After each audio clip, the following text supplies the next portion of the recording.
Order!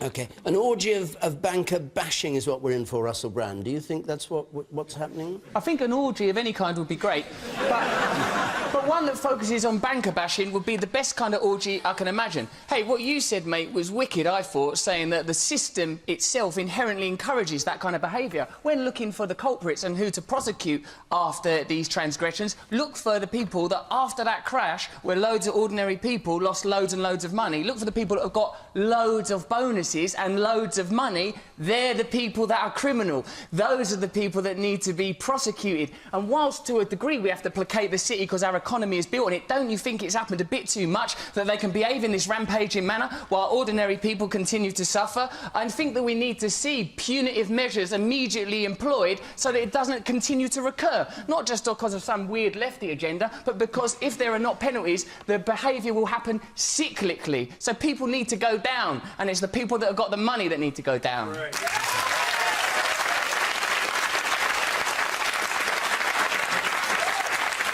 Yes. You're in the second row. Third row, yes. No, the person with spectacles, yes, you are. If we're going to prosecute bankers for making mistakes, surely we should also prosecute politicians for lying. Yeah. Melanie Phillips. Well, I have great sympathy with that point of view, and I think that's what the gentleman who referred to the system was getting at. I mean, there may well be good reason for bringing in a new criminal offence, and there may well be individual bankers who should be deemed to be guilty and should be prosecuted and should be found guilty of that or other offences. But I think that it's very easy to kind of whip up a sort of witch-hunty atmosphere against bankers. I mean, one of the reasons why the banking crisis happened was not simply the greed of individual bankers, be that as it may. It was the fact that the Bank of England took its eye off the ball. The Treasury basically said, let rip. We are going to lift up the regulatory system in order to let rip because we want to get the money coming in.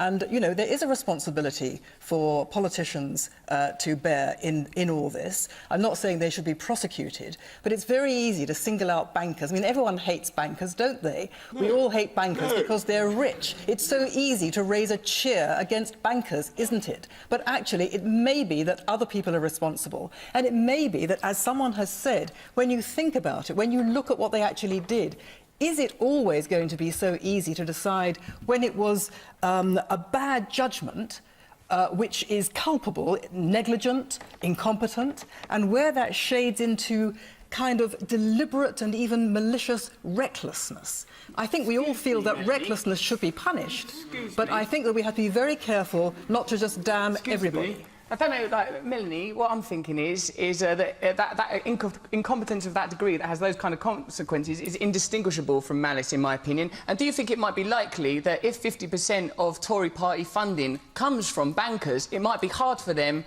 to think of ways of penalising their mates? That's where they get half their funding. If I was 50% funded by people, I would be reluctant to penalise them. That's how it works. When you're saying the politicians and the bankers, there ain't that much of a distinction, as far as I can work out. Yeah. OK. I think I'm with you, Russell, on that last point, because I think one of the chap with spectacles who asked the question about how do you target the right culprits, that seems to me to be the key problem. Yes, you probably could frame a law that would stop bankers who took extreme risks with other people's money, but what about the Labour government?